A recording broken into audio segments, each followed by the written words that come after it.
everyone, my name is Reza Sakarati. I'm the principal of Salesville Elementary School. I'm just gonna get my little clicker here.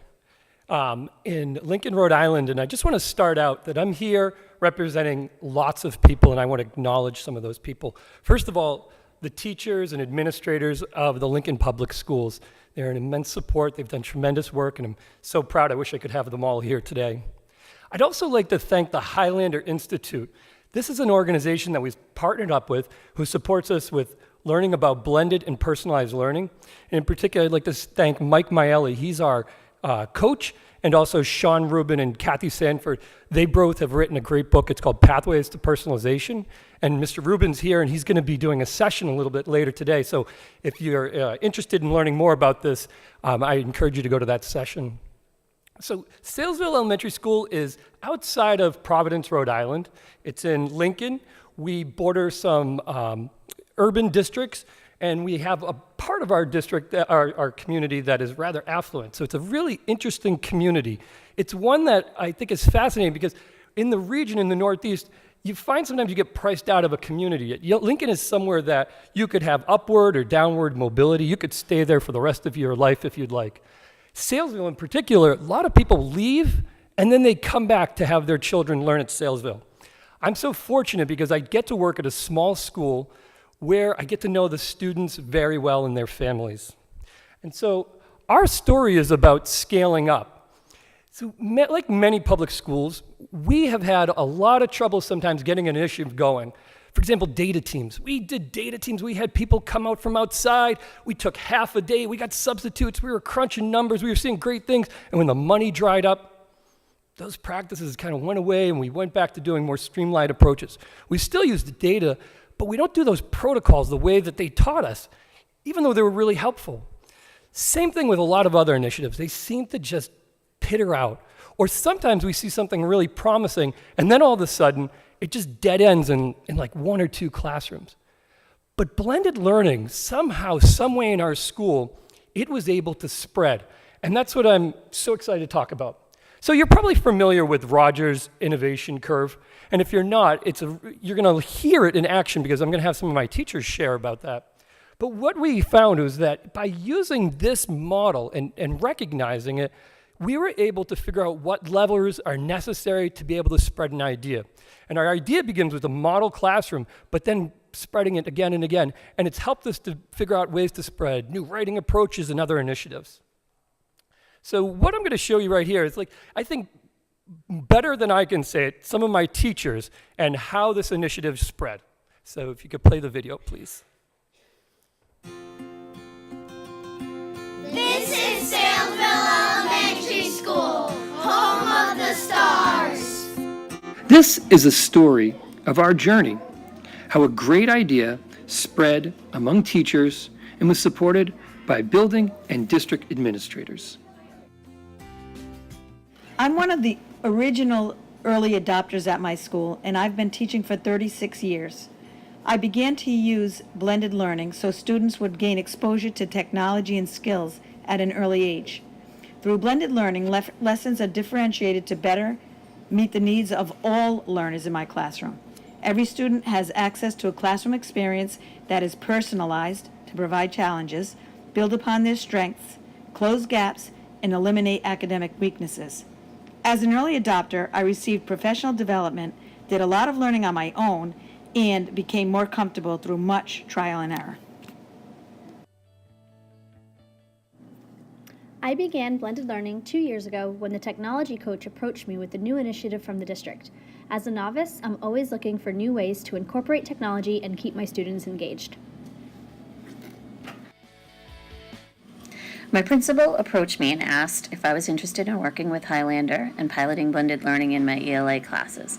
Being new to 4th grade after teaching 7th grade math, I realized this would give me a chance to become more familiar with the curriculum and allow me to better differentiate using computers in small groups. I understood starting this mid-year would be a challenge, but I was comforted knowing I would have support from my colleagues, principal, and the Highlander coaches. I remember last year learning about blended learning at a faculty meeting. I went there and I went through all of the stations. I enjoyed it, and I thought, this makes a lot of sense. I can do this in my classroom. Blended learning allows me to meet with students in a smaller group, and I feel I am better able to get to know my students this way. I use stations as a way to meet the needs of my students, whether to challenge them or to reteach. The students are highly motivated by stations and are becoming more independent as the year goes on. I want to try blended learning to better meet the academic and social needs of all my children. I'm doing station rotation in order to progress through skills at the pace that best meets the group of children in front of me, as well as with the appropriate presentation of material and level of support they need. Blended learning has helped me to better address the social needs of children, learning how to work together to better communicate with each other and become more independent thinkers and problem solvers. I remember the buzz going through the building when our first group of colleagues took a leap of faith and began using this new approach in their classrooms. These colleagues opened up their classrooms for visits and spoke openly and honestly about the challenges and benefits of using such a model with their students. After being welcomed in a fourth grade class and speaking with my grade level colleague, we both decided we should join the team. We discussed how it was a twist on a familiar learning center model primary grade teachers like ourselves had experienced in the past. We had a strong support group we could turn to as we began this journey at the building level, our district colleagues, as well as our coach from Highlander. To support our continued growth, we've been networking with other schools in the Highlander network and teachers and administrators within our own district. As a result, we've had visitors from across the country help us grow and learn.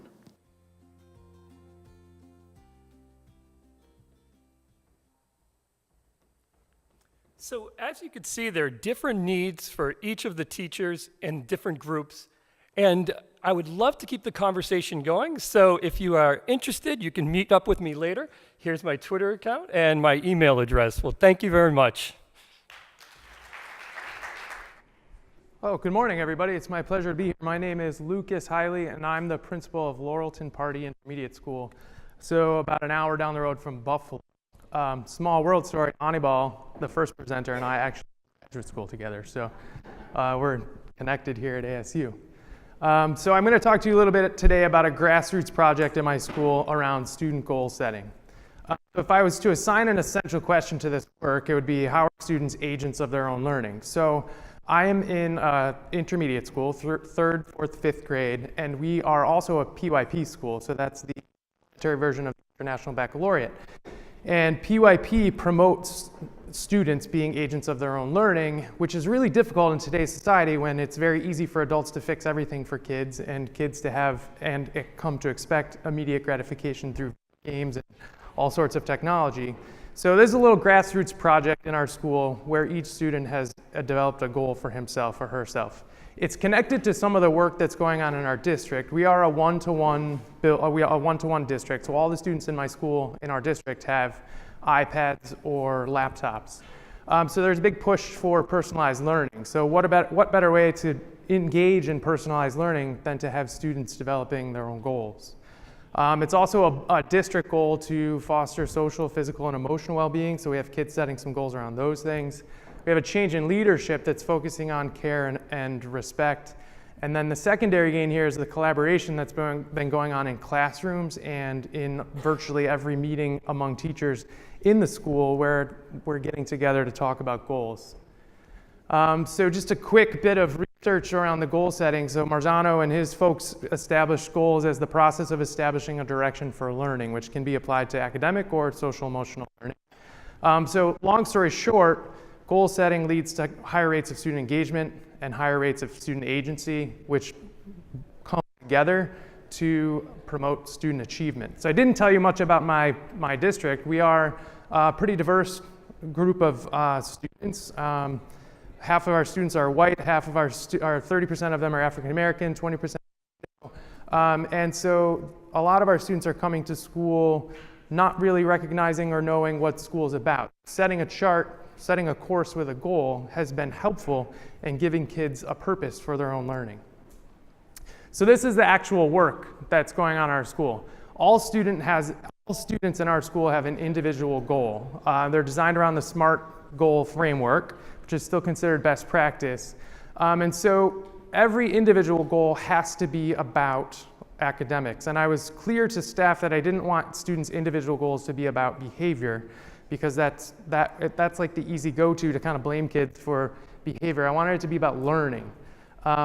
Classrooms have a shared SMART goal, and the idea is that they're coming together as a community of learners to establish something that they need to work on as a community, and also follows the SMART goal philosophy or framework.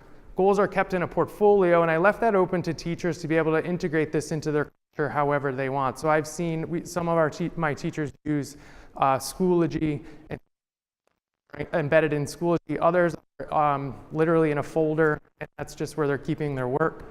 Reflection and feedback are a huge part of the work, and I was hoping to get to the feedback portion this year, and that's something that we as a faculty need to study more. Ideally, the research suggests that kids would provide feedback to each other, not just feedback from a teacher about how they're progressing through goals. Throughout the school, there are displays in every classroom of the class goals, and then and as a school, when you enter our school in the front lobby, there's a board that has every classroom goal on it, and they get updated as they're met. They get updated. We do a morning show, and so whenever a class meets a goal, it is recognized on the morning show, and we always share what the next goal is. And then each classroom teacher has developed their own way of engaging their students in celebrating goals. One of my favorites is a 5th grade classroom. All of her goals are displayed in the front of the room, and they do a goal check-in every Friday as a class. And so in that class, when a goal, that's kind of ceremonial. So a goal comes down and a goal goes up, and they kind of celebrate that as a class together.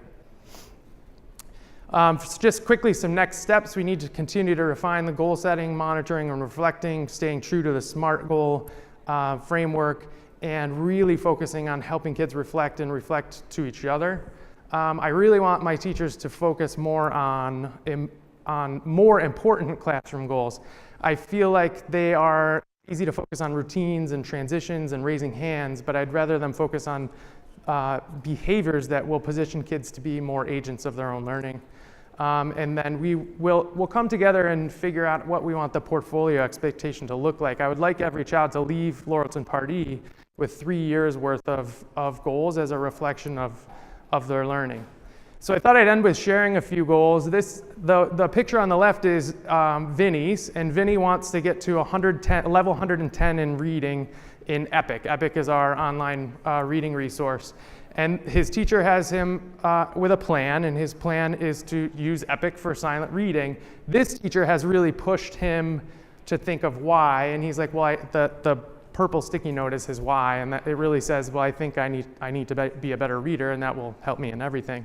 Lucy's is on the right, and her goal is more specific. She wants to be better at summarizing and retelling, and her action plan is that every time she reads a book, she's going to write a summary. She also wants to get better at talking about books and the details of books. So her second goal is that, and her plan is that she's going to talk about somebody who's read the book. This is just a picture of our school-wide bulletin board. So each of those white pieces of paper reflects a class goal, and I have a secretary who helps just maintain a new goal. The new goals go up and cover up the old goal each time. And then this is an example on the left of a classroom goal. I told you we do a lot of transitioning goal work, and so that's the class goal to transition within 20 seconds. And the goal on the right is, the chart on the right is the 5th grade classroom class goals. They're all going to read 25 books by the end of the year, and that's how they're monitoring that. And then finally, this is another classroom that's focused on transitions. You can see on the right, every time they meet their goal, they take down a number, and it reveals popcorn in a movie. So I didn't think to share my contact info with you, but you can Google my name, and then you can find my school and get in touch if you have any questions. Thank you. Good morning. Good morning, everyone. My name is Kirsten Mahavlich, and I'm the Science Curriculum Manager for grades 7 through 12 for the Cleveland Metropolitan School District. And I'm here to pitch CLE for Sci, otherwise known as the Cleveland Learning Experience for Science. And I think now that I've said that, I've used my entire time. All right. Let's see here. Okay. So, our mission for CLE for Sci is to support learning science through engagement for all Cleveland schools children. And we're doing this through changing culture by setting high expectations and rigorous science curriculum for all students. We are reshaping our workforce by providing high-quality teacher professional development. And the key piece is we are providing experiential learning through partnerships with institutes of informal and post-secondary science education in Northeast Ohio. These are innovative, quality, grade-level science experiences the opportunities that are often not available or accessible to our students.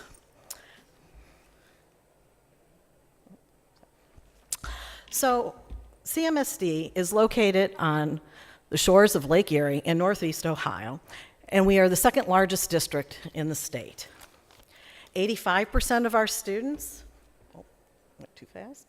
85% of our students identify themselves as non-white. 43 spoken languages are within the district other than English, and all of our students receive free breakfast and free lunch. So what I would like to do, oh, I'm sorry, I'm moving very quickly here. I would like to ask a couple of questions for everyone here. So this is a representation of all of our partnerships. And so my question to you is, within the last year, how many of you have visited an arboretum or a botanical gardens? Can I see a show of hands? All right. How many of you have done research at a world-renowned university? Okay. Visited your local zoo? Been to a science museum? All right. Know the inner workings of your sewer district. Been to the Natural History Museum. Have designed a fish at the aquarium. Been to a nature center or the metro parks. When we first began, 50% of our students, high school students, at graduation would have told you that they had never been to any of those locations or done any of that. By the end of 12th grade, students that have participated in K12, pre-K through graduation will be able to say that they have been there, they've done that, and they will continue to do that and continue to do all of those things. So my question to you is, what experiences do you think that your students have had? What can we as educators do to expand those experiences? Most of our kids never spend time outside engaging in the natural world. Programs that actively engage students with professional scientists in the real world with learning opportunities is just not the norm, and this is even more true in large urban districts. We know that students learn best and remember most when content inspires, when it's relevant, and when students form relationships with either the teacher or the subject. Meaningful learning only happens when the intangible becomes tangible. And this may seem overwhelming, but it is exactly what K12 is attempting to do. So, how did this all begin? My colleague, Dr. Terry Wade-Lyles, and I began in 2011 with a typical conversation with various organizations. An organization such as the Natural History Museum would approach us and say, how can we get your kids to our place? And we would say, and I'm going to say this very fast, provide extended interactive experience for students and professional development for teachers, work with us to realign your program with existing CMSD resources and the Ohio Learning Standards, provide experts to work with students and teachers. Oh, don't forget, we need transportation, and we want this to be inclusive of an entire grade level, and by the way, that's 3,000 kids. 3,000 kids. And if you can handle more than one grade level, come see us. And, oh, by the way, we need you to sponsor a family day, and we have no funding, and can we start this year? And that's exactly what we got. Laughter, silence, a few shocked expressions, a couple of questions about, do you think those women are drinking during the day? And do you see the men with the white coats and the butterfly nets? All right. And then the light bulbs went on, and they asked, what do we get? And we said, 3,000 more visitors to your location, a curriculum, a program that is embedded into our curriculum and our scope and sequence, and our guarantee that we will get the kids and the teachers on the bus, and the buses to your location. Because in the beginning, that's what we started, get the kids on the bus. And what we really got, I believe, will become apparent in the next couple of slides. What we got was engaging interactive place-based learning where students are excited about science. We have students that retain scientific terms correctly, even several months after the initial experience. We have science assessment scores that are trending upwards. We have extended overnight experiences like Kelly's Island, where students work alongside with real scientists gathering data on real-world problems like harmful algal blooms. We have pre and post activities that are embedded into the classroom to extend the experience, that also have materials that support that learning. We have the development of outdoor learning spaces like the Zaverna Log Cabin. We have family events where we've discovered, oops, I went too fast again. We have family events where we've discovered that families that participate in Cleve for Sci are more likely to visit the museums, zoos, and metro parks. And on a recent family day at the Cleveland Museum of Natural History, where second grade students act as tour guides, one of our parents was overheard saying, "I didn't know my kid was that smart." Okay. We have teacher professional development, where we have increased teacher efficacy thanks to on-location professional development modeling and mentoring. And yeah, that's me in the corner holding a fish. And of course, we've got transportation. So in the beginning, we thought we need to just get them on the bus, and sometimes even on a boat, and sometimes even a plane. But what we got was experiences that are standards aligned, embedded into the CMSD scope and sequence, and are connected to teacher professional development. All of our institutes do their own fundraising, and so this is at no cost to our district. Thank you. My name is Melissa Hawkins, and I work for Lindsay Unified School District, and I'm here today to talk about our lifelong learning and how we have addressed all parts of the learner in addition to academics as our important piece. Who are we? We are from California, yet we are not what you think of California. We are not San Diego. We are not San Francisco or LA. We are in the foothills. We are an agriculture area. If you eat fruits and vegetables, they probably come from where we live. So we serve learners from preschool all the way into adult education. Our population is primarily Hispanic and Latino. We have the farm workers out there picking the fruits. Our learners spend their Saturdays out with their families, helping support them through agricultural work. 45% of our population is English learners, and that is down 10% in the last couple of years. So we're really proud of the work we're doing to extend our English proficiency within our district. We have 13% of our learners that meet state and federal requirements for homelessness. Our parent education level is in elementary school. We have 100% of our learners receiving free and reduced lunch because about 94% of them qualify, so it's easier to just provide it for all of them. And because of our agriculture center, we have 30% of our learners who qualify for migrant services. We have an interesting group of migrant learners. They don't leave during the school year like many places in California have them leave randomly for growing seasons. Ours leave during the summer, so we actually don't lose out on a lot of their academic time, and we're able to serve them for most of the school year.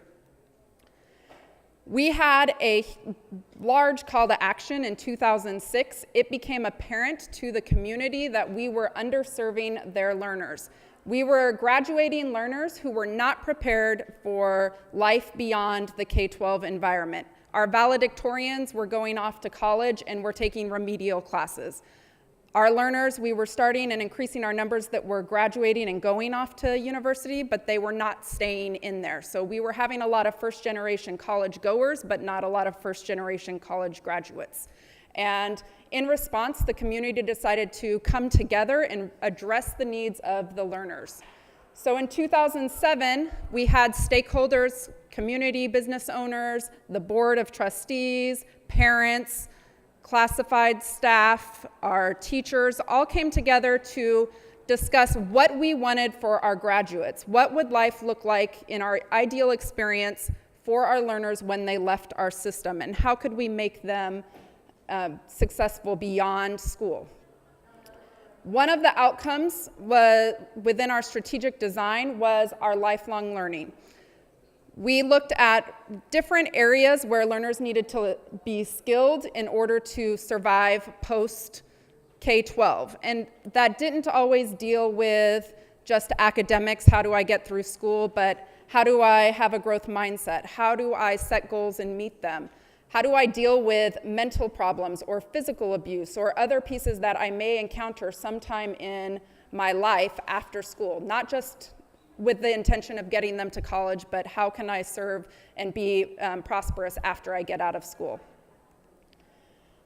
It has been a road to implementation, so that was in 2007, and we are still doing a lot of work. In the beginning, we knew we had to identify standards, or it was going to just be a talk and no action. So to start, we developed initial standards that were more like work skills. They reminded me of the behavior type things I got graded on as a learner. I was satisfactory or excellent in completing work or being kind to my peers. Those were the types of things originally that were identified, but as we've evolved, we saw that's not what we wanted. We wanted real life skills that would take them beyond their K-12 education.